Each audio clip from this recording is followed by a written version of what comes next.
Hey guys, and welcome back to this channel. In this video, I'll be showing you guys how you can basically delete your cache on CapCut PC. So it clears up a little bit of that space.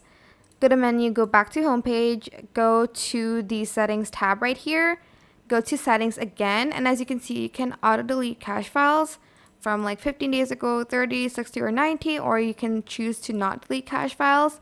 And to delete it, just press delete, press OK, and it's going to delete it for you. If you have like a bigger size of cache than me, then it's going to take longer. But as you can see, it took me like a few seconds because I did not have a lot, because I do delete mine pretty often. So yeah, that is it. Super simple. I hope this tutorial was helpful for you guys. Don't forget to like, comment, share. Also subscribe to this channel if you haven't done that already. If you have any more questions, just leave it in the comment section down below. I will try my best to answer them all for you guys.